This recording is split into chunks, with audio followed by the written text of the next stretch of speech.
Bonjour mes amis, heureux de vous rencontrer encore ce matin.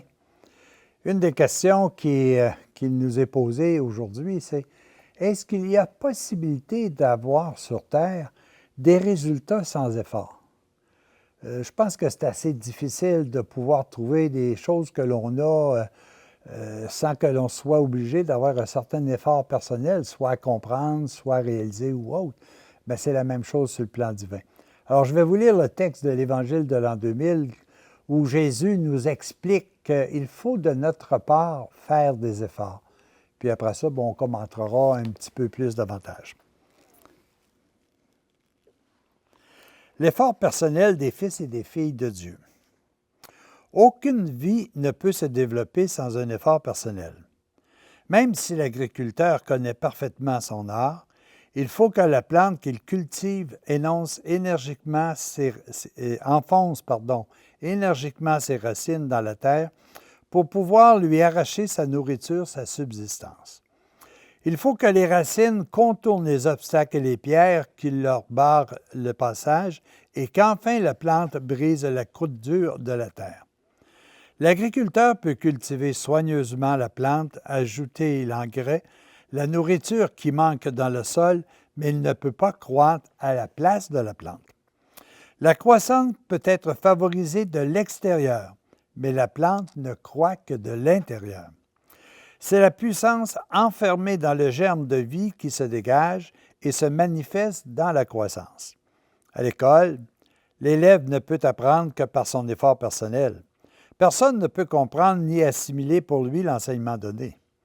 L'élève utile le meilleur professeur qui soit, s'il ne fait pas son effort personnel, il aboutira à un échec certain. Il en est de même dans la vie spirituelle. Elle commence en vous comme une toute petite semence. C'est au-dedans de vous qu'est le royaume de Dieu. Il est semblable au grain de sénévé, une toute petite semence qui, une fois jetée en terre, croît et devient un grand arbre. Cette vie divine est cachée en vous comme une minuscule semence. Pour qu'elle croisse, vous avez besoin d'un agriculteur compétent qui la cultive, mais il vous est indispensable de faire l'effort personnel nécessaire à la croissance. Les prêtres et tous les éducateurs spirituels, tous les prédicateurs de l'Évangile sont là comme des agriculteurs qui doivent soigneusement préparer la terre des âmes, y jeter la semence divine et favoriser sa croissance par des soins et une nourriture appropriée. Comment, en effet, les hommes arriveront-ils à la foi si personne ne leur présente mon message?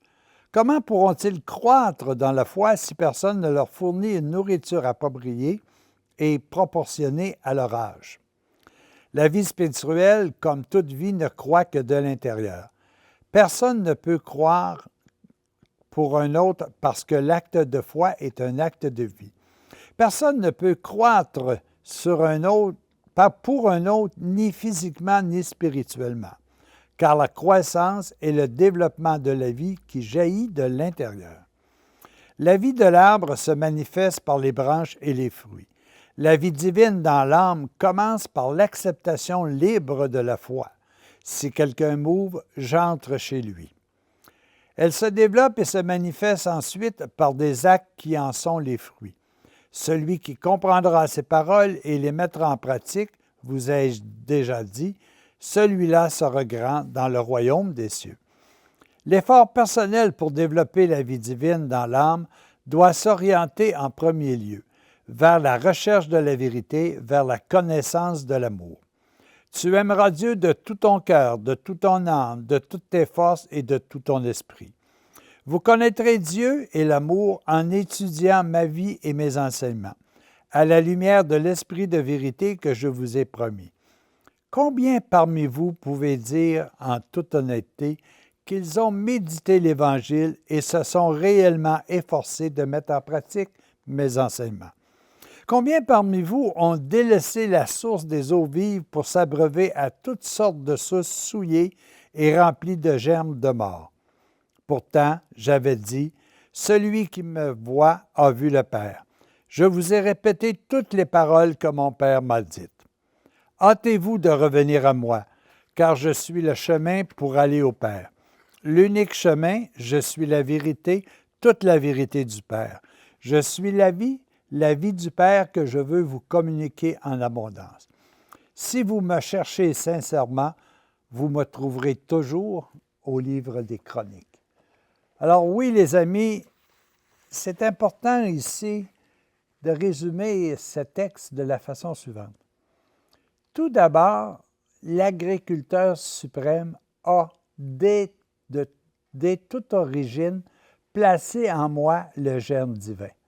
Je suis déjà une terre à l'intérieur de laquelle il y a ce germe divin.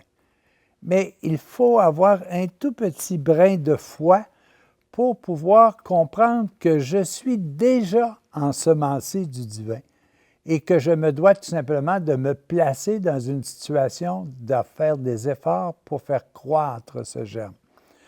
Si vous vous posez la question, puis ce n'est pas un gros acte de foi que je vous demande, mais si vous vous posez la question, est-ce que je suis vraiment ensemencé de la parole divine?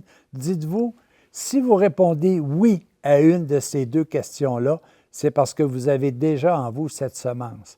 La première question, c'est « Est-ce que j'aime? » Si vous aimez, c'est parce que le germe divin est en vous.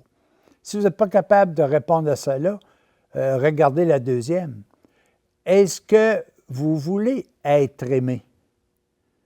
Si vous répondez oui, c'est parce que déjà à l'intérieur de vous, il y a cette semence divine. Alors l'acte de foi n'est pas vraiment très grand à faire pour démontrer que vous avez en vous cette semence.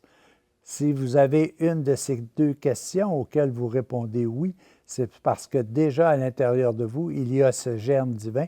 Comme on sait, par exemple, dans un champ de maïs, qu'il y a déjà des germes de maïs dans la terre, mais on ne le voit pas, le maïs, parce qu'il n'a pas encore développé sa complète croissance. Maintenant, il faut être capable aussi de permettre d'avoir une terre qui est agréable à cette semence.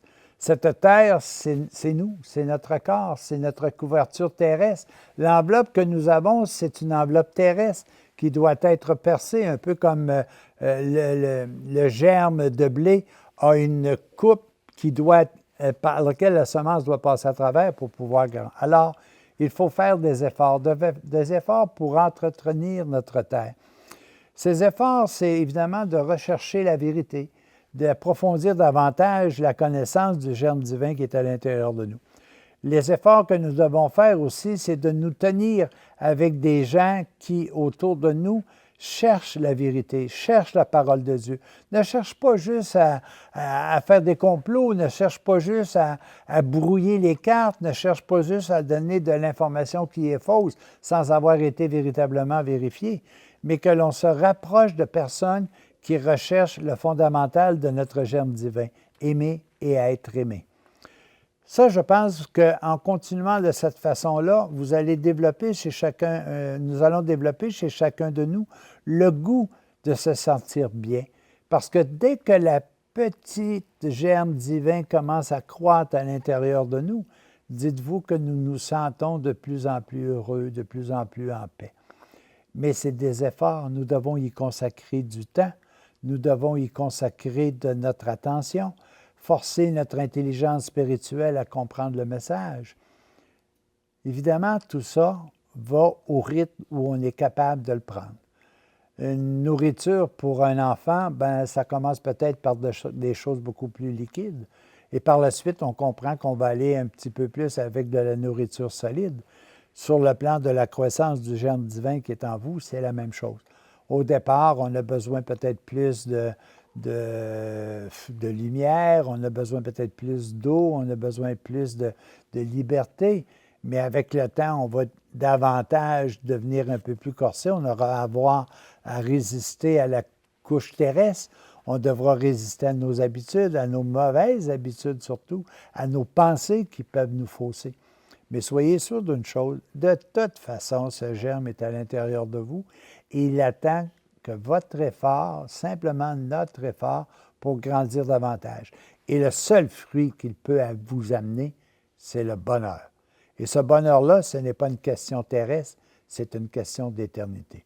À tous et à chacun, aujourd'hui, plus particulièrement aujourd'hui, réfléchissons à ce germe divin qui est à l'intérieur de nous et qui veut nous apporter bonheur et paix de toute éternité si nous décidons de le faire croître de jour en jour.